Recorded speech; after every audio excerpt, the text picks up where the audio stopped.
Welcome. This is Chris and Rick Talk Guitars. That's Chris over there. Hello. And I'm Rick, and we're going to talk today about the ones that got away. Ooh. Yeah, it's sad. We kind of covered some of these pieces of gear before, but for me, I'll start it off. There's a couple that I really wish I still had. One is that late 70s Flying V. I wish you still had that too. Which is black with a white pickguard. I would borrow it. Yeah, you'd steal it.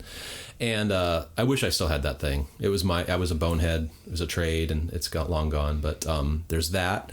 And then my Marshall half stack 100-watt JMP, late 70s, wow. Which I wish I still had. It's more amp than I'd ever need or use, but it's just cool to have it. You know, it's like this freaking piece of furniture that, you know, I wish I still had. Kind of. I mean, my house is small, but right. I'd put it somewhere. You find a spot for it, Yeah, exactly. So I'd say those two pieces of gear for me are the ones I miss the most, and I wish I had not gotten rid of them. I just wish I'd kept them because they're just, as we know, they're like the V's go for like $4,000 or more, or $6,000 for that. And then the Marshalls are kind of similar. The JMPs, I don't see a lot of those for sale.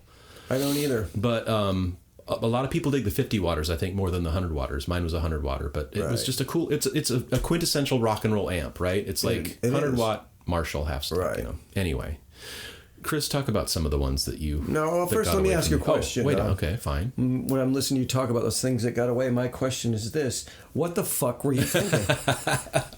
I think you talked about... That is a great question. I think you talked about do you remember specifically the event that led to that going away? Your Honor, I would like that was the one. Oh, wait. I think I know this. Is that the one you traded for the acoustic, yes. shitty acoustic guitar? Yes. All right, well, yeah. You're gonna... What the fuck were you thinking? The only thing I can attribute to was a drug haze that lasted, you know, a couple years, and it was a bad trade, and it was dumb, and that's exactly what happened. I just traded this guy because I didn't have an acoustic, and he wanted to borrow an electric, and I said, yeah, let's do it, and then ultimately, you know, I got rid of the acoustic, and he kept the V and got rid of that, and I wish I still had it. And then he got rid of the V? Yeah, he did. Oh, yeah. Man. So it's out there somewhere. You should track it down. I don't have the serial number, any of that stuff. I wish I did, but that's before, like, I knew, you know what I mean? Like, right. I didn't write things that shit carved down on the back of the guitar. Exactly. They didn't know shit. Like, what are these numbers? And the Marshall was just cool. It was that kind of salt and pepper grill cloth. That's totally cool. Yeah. And I like the preamp Marshalls that those JMPs. I just think they're super cool because I kind of like you use your Tube Screamer. I use the preamp. I never ran it like super hot, but I'd run it where I got a little bit of grit on the amp. So that was my bass sound, and then if I wanted more, I would dig in or would do whatever. But it was a killer amp. I mean, I used it a lot. And it's a classic amp. I don't have much experience with the 100 watters, but it was cool. I would definitely give one a whirl. Yeah, a lot of people told me to turn down a lot. Yeah, I think everybody that played in the 70s and 80s heard that a lot. Exactly. And that's what you did as a, you know, it's like, there's more room on the volume to go up. It goes to 11. Yeah. Well, what are there some pieces of gear that you wish you still had? You know what? I, for the most part, hang on to shit pretty well. Yeah, and you're a smart man. There was one particular guitar that, you know, as we said in another episode, I went back and got. It was my Gibson DePaul 1979. That was one that I missed for years. I mean, I got rid of it and, you know, just thought about it all the time. And, you know, the older I got, the more I thought about it. And finally, I just had to go out and get one. So I got one.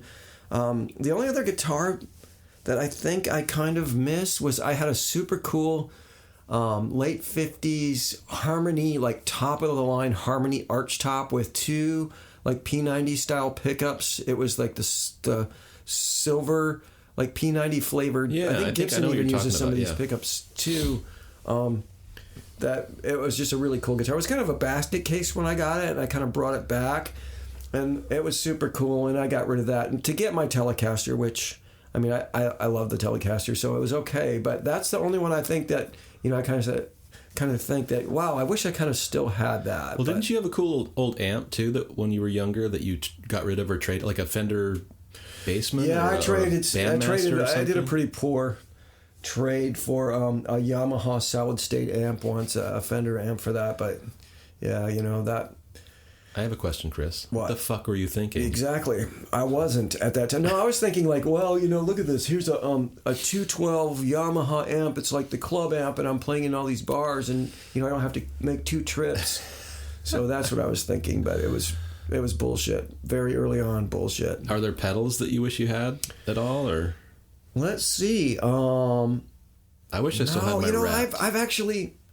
Yes and no, because I have a fondness, just for pedals that I like. My first overdrive pedal, which was it was a distortion pedal, Distortion Plus. So I just got one. Like a couple of years ago, I just went on eBay and got one. And the same with my yellow OD250. That was a pedal I had as a kid, and I really liked, my memory. So I got that. So I really highly recommend you get on that fucking internet. Go find that black. I think you keep sending me links. I'm going to until you get one. I'm probably going to get one. I'll break down and get one because I do. I jones for one of those damn things, and you've sent me some cool ones too. So yeah, like I said, I hang on to stuff. I've gotten rid of. I could do an episode on things I couldn't have gotten rid of fast enough. I had a Stratocaster like that I hung on to for a long time. That was the shittiest Stratocaster ever made. Usually when stuff is gone, it's like good riddance. Yeah, we'll do one on the stuff that we're glad we got rid of. Yeah. I have a Strat that I should have got rid of it before I got it. That's how bad it was. Yeah, there's a Strat in mine. Oh, what? I think I kind of, after talking about it a little bit, I owned a very late 70s Ibanez Iceman Sunburst. Yeah. That was a really nice guitar. That'd be cool to have. And it's kind of valuable now, and I got rid of that. But you know what? If I'm 100% honest, I don't miss it. I really, not like that other guitar, or not like, Those are cool guitars, and an Iceman of that era is like the real deal. Right. And someone says, why don't you miss that more?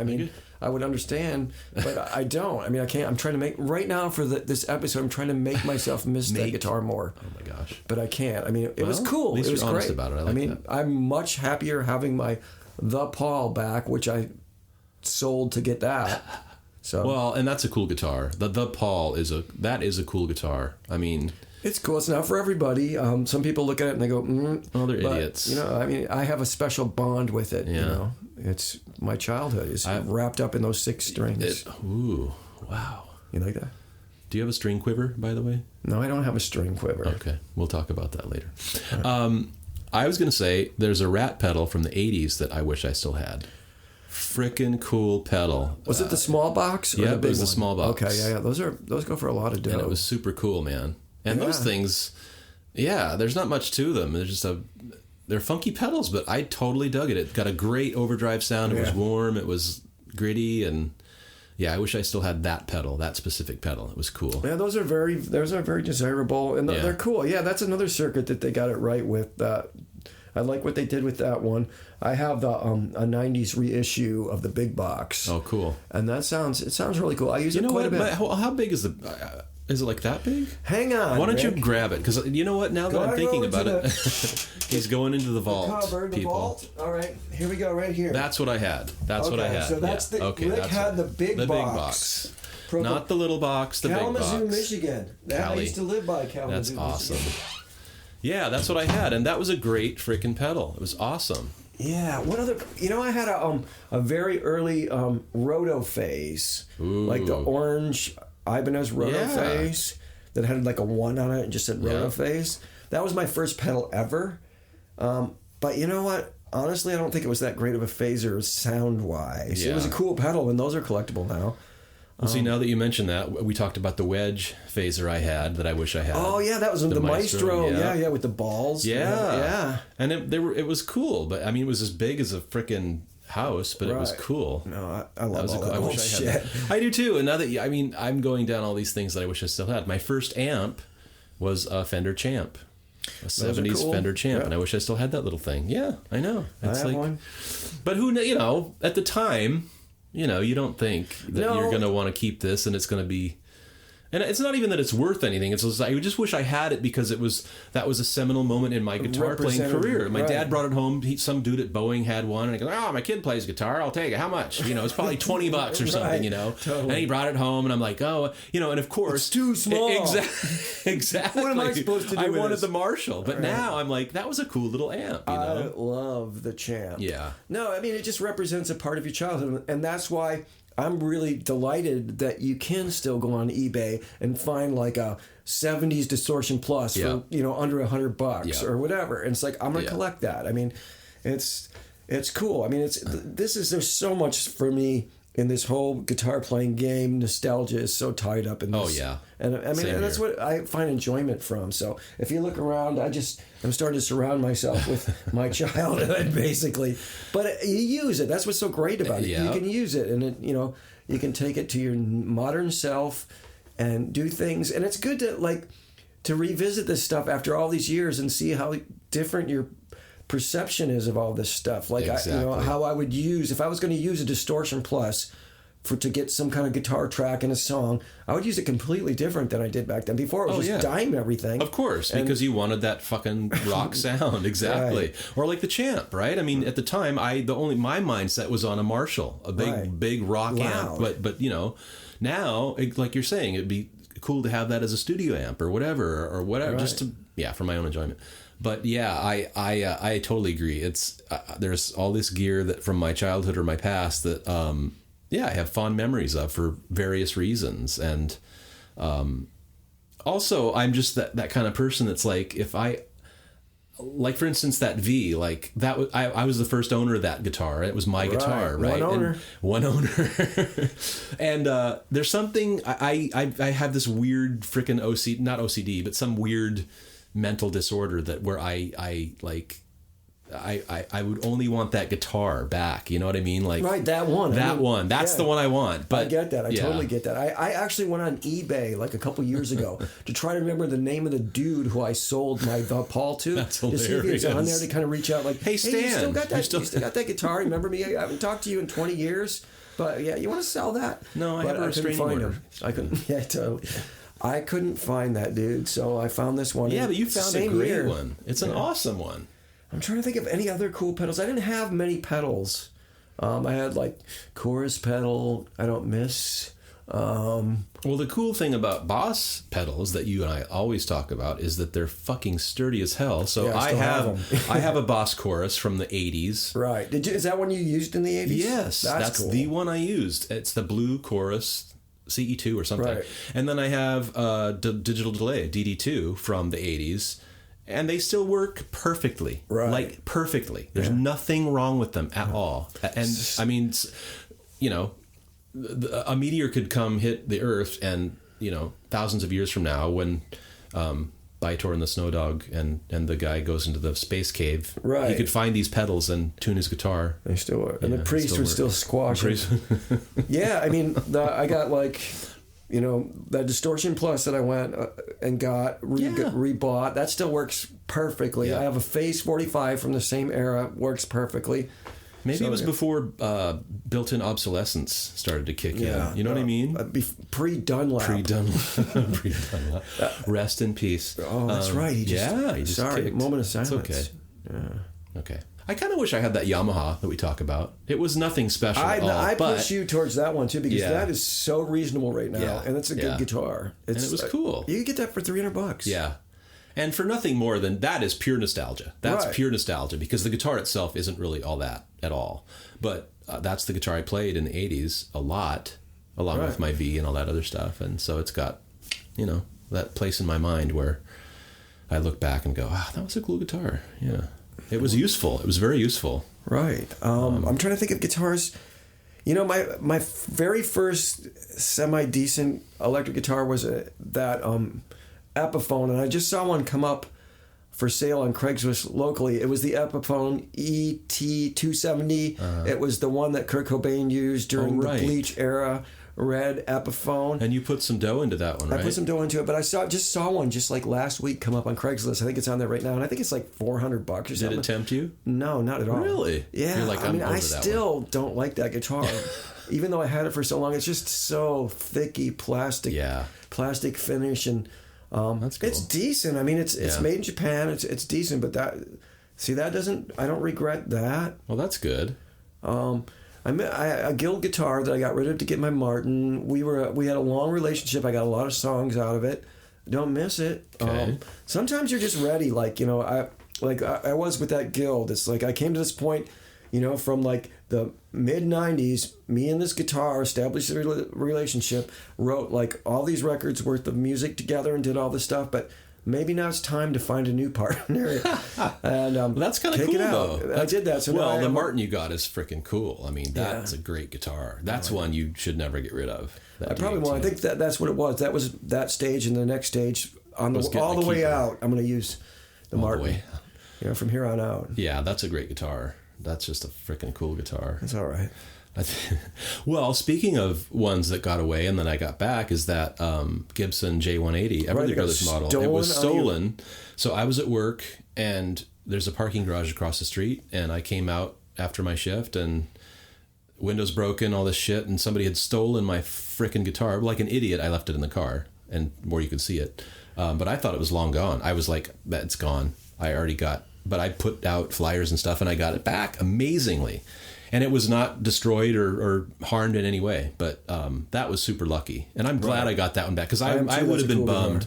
I got, because it's insured and stuff, but that's such a cool guitar. It's just weird. It's, you know, it's just one of those weird, silly guitars. Everly Brothers. It's the Everly Brothers. It's got the star inlays and those tortoise. Cool. Yeah. Classic Gibson, you know. And it's a Gibson Jumbo, and it sounds awesome. Yeah. One thing I'd like to point out about that is what happens. I'm on like a forum of the Seattle, you know, area, you know, music swap, gear swap. And one thing that always happens is it's a really good community for, you know, helping people get back stolen guitar. But one thing that always happens is that situation that you just mentioned, someone will come on there and say, hey, could you please keep an eye out? I left my gear in my car and somebody stole it, and you know, and everyone's like, yeah, totally, this sucks, we hate thieves, we'll help you out. But there's always at least one person that says, you know, you really shouldn't leave your stuff in the car. And I'm thinking, like, you know, can we not do that? I'm sure that's like the biggest lesson that came out of it for that person, is they're not going to do that again. Exactly. So, I mean, at this point, it's gone, and piling on this person. How can I make this person feel even shittier? Yeah, you know, you shouldn't do that. You really shouldn't leave it in the car. Well, that's what this woman said at the pawn shop that had my stolen guitar, that they knew was stolen when they bought it. You shouldn't have left it in your car. It's like, I know. You shouldn't have bought stolen goods. You know, it just gets down to what you and I always say: people suck. So that's the general rule. They suck, but at the same time, if you follow these threads on this group, you'll see that a lot of people get a lot of help. Yeah, there's lots of empathy out there. I mean, that's cool. No, I'm just saying. But you're right. There's always that person that's like, well, yeah. And you know, and you may even think it, because I think that sometimes, because I'm the most annoying person to tour with, because like when we're on tour, I'm like, you know, we're going into Denny's or something. It's like, you got to park where I can see the car, or I'm going to eat in the car, or like we're staying in a motel. I'm bringing every bit of gear in the house. I'm just annoying like that because I don't want to replace it. And I'm usually like that. And yeah, I'm the same way. When I play live now, I do several sweeps to make sure at the end of the night I've got all my crap, you know, because the last thing I want is somebody to walk off with a good. That's the important stuff for me. The amps and guitars, the others, and pedals, I guess, but. Some of the other stuff I've left at gigs, but yeah, for me, I think the Tractor Tavern has at least 146 capos. Ollie's right on the mic stand, right where I left them. All right. Oh yeah, that's my capo. I spent so much money on capos back in that era. Oh my gosh! Never again, because now you know I won't use a capo, or I'll just put it in my pocket.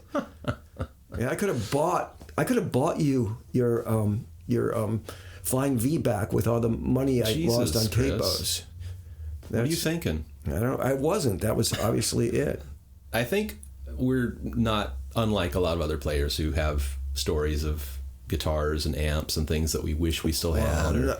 I know the stories that I like, and I didn't mean to interrupt you, but it just popped in my head, was a Michigan person that I heard of from secondhand from their roommate. One of those classic tales where they were driving through, you know, northern Michigan up in the Upper Peninsula, and they spot a Telecaster out in a yard sale, you know, on a sunny afternoon. They go over and pay like $350 for it, and it's like a 50s or 60s Telecaster. I love it. That's not the one that got away. That's the one that you got. Those kind of like stories, they still crop up. I don't have it any longer, but a really sweet mint Silvertone amplifier that I got, for $100 on Craigslist. That still happens every once in a while. It's every once in a while, but you're right. When I was younger, I remember that happening all the time, where some woman had this guitar under the bed because her husband bought it and he died, and 20 years later, it's this 50-something Strat or Tele. Right. But nowadays, even most people are like, have an idea that this thing I have is worth some dough, right? But to your point, I was down at the guitar shop that we love, ECG, Emerald City Guitars, and this old couple came in, and they were, kind of, I think, on hard times economically or something. So they brought in his old Gretsch guitar that he had since she bought it for him. Wow. When they were kids, and they were an old couple, and so they'd had it for years and years and years, and they sold it to Jay, or they put it on consignment, and they were very emotional about it. He was emotional about it. They didn't want to sell it, but they thought, well, we need to do that. And sure enough, a few days later, they came back because they had second thoughts, right? We don't want to sell it. Well, he'd already sold the guitar. So, but yeah, it's amazing how... Shouldn't have left it in the car. But I was going to say, it's so amazing the emotional connection we have to this stuff. Yeah. And it's not like... And I'm sure people have emotional connections to other, golf clubs not golf clubs. Yeah. But musical instruments, for some reason, there's this mystique and this connection we make with them that is really strong. We bond with these things. Yes, certain pieces of gear we bond with, and especially if it's something you've had for all your life, and then all of a sudden, I can totally relate to that. Like, when they left the shop, he was probably felt like I shouldn't do this, right? But they felt compelled to do it. But oh my gosh, so that's one that got away, and it's sad because, gone. And I think Jay felt bad too, because it's like, geez, because Jay is a super sweet guy, and he's like. Yeah. So anyway, but that story came to mind of the one that got away. No, I agree. I mean, I am not like a materialistic person at all. I don't even know if I have a fucking car. I don't care really about stuff, but I do get attached to, and sometimes you feel weird. Like, it's like, what am I, this like hoarder? Like, but it's not. It's like things come out of this stuff. Yes, you look at this stuff, and it's like, this is what I use to make art. You know what I mean? And you express yourself through these objects, essentially. And And for me, it's all about the stuff that has a history too. I like old stuff. Yeah. I like to to think like where is this amp been? Exactly. You know what I mean? And once it's in my care, it's gonna go only where I tell it. But it has a history. I mean, being down at like a guitar shop or something, I listen to the stories. I mean, guitar. Yeah. I love stories about guitars. Like, there'll be a magazine or something will do a story about this guitar ended up here and here and here and here, because it's like they're like people almost. They have stories, and that's a great point. And that's what I love about it too, is opening up this case that smells like cigarettes and kind of new case smell and lacquer and all this other crap mixed together, and you just know that this guitar was working hard in clubs wherever it was, and I love that. I totally love that, and that's again another really important part of these particular items, right? They are tools of somebody's trade, and they were in clubs, they were in recording studios, they were in people's homes, and people were expressing themselves through these objects. And that's what I love too, is just the stories that are hidden in all these cool pieces of gear, Yeah, if those guitars could talk, they'd say, change my fucking strings. It's been months. I actually do have to change those strings on some of those. Yeah. No, I hear you. I mean, and it goes down to like even pedals. I mean, something as stupid as pedals. It's like, no, I'm going to sound like an idiot, but when I went on eBay and bought MXR 1979 MXR Distortion Plus, was like my first Christmas pedal I got back in like 1979 from my mom. Cool. I bought it on eBay several years ago. I fucking carried that thing around the house. Like while I worked, I just kind of to look at it and hold it. It's your security blanket. Yeah, no, it's silly in a way. It's No, it's not silly. I totally relate to that. Yeah, I totally hear you. And like you said, even pedals. I mean, I love the fact that like that chorus I talked about and the delay, they have still dirt and grime on them from the 80s. Right. Because I don't clean them or anything.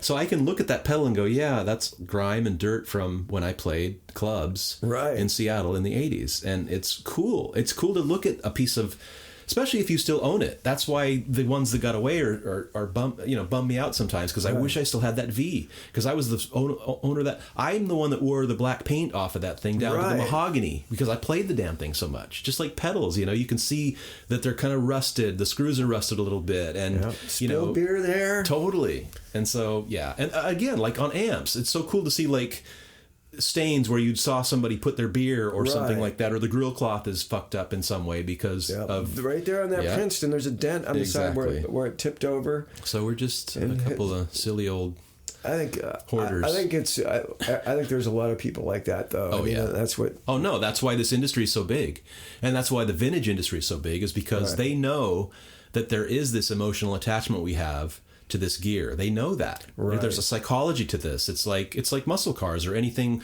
that people really bond with and have this special attachment to from their earlier years, Right. And I also have to remind myself that there are a lot of people like this, but there's certain points of interest within this, because I'm sure there's people that are like way into like boutique stuff and what's the new pedal? This new pedal's coming out. This is great. It's going to sound, and that's totally like a valid, view to hold and be into that. But I don't have an ounce of that DNA in me. I don't care. Yeah. I mean, it's like I got a Sweetwater catalog and it's just full. It's a 600-page catalog and it's like office furniture to me. I'm like, some of the recording stuff I can look at it and that's cool. But I mean, I have no interest in that. I'm glad the boutique industry exists. And for no other reason why it makes the vintage stuff more affordable.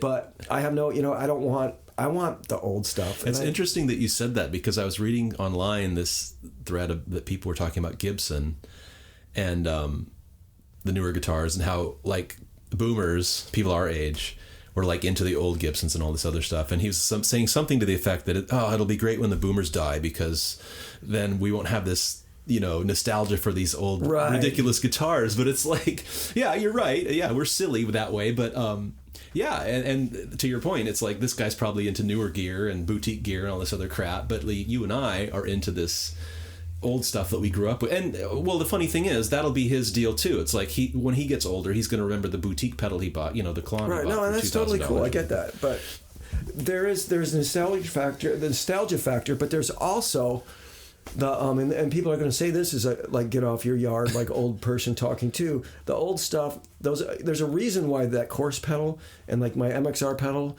are still working today.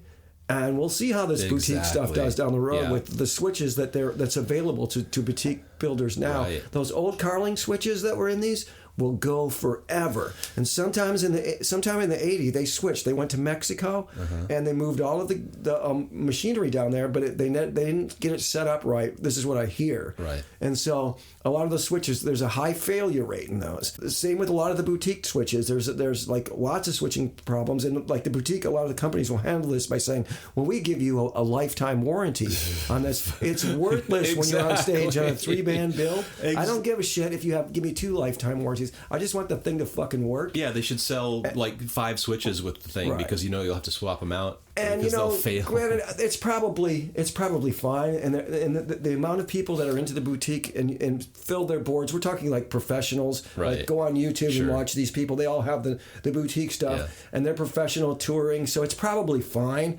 But just in my own limited experience, I pulled off anything that doesn't work, that has got flaky on stage, and it's all newer stuff, like some electro-harmonic stuff, and Well, yeah, I mean, that's a great point. I mean, a lot of the stuff that was built back then was built with care and with a mindset that, hey, we want to build something that's bulletproof and that will last a long time. And to your point, that it's going to last. It's not going to take a shit on a gig. When I'm up on stage on my 3rd song and I push the button on the pedal, it's going to work, right?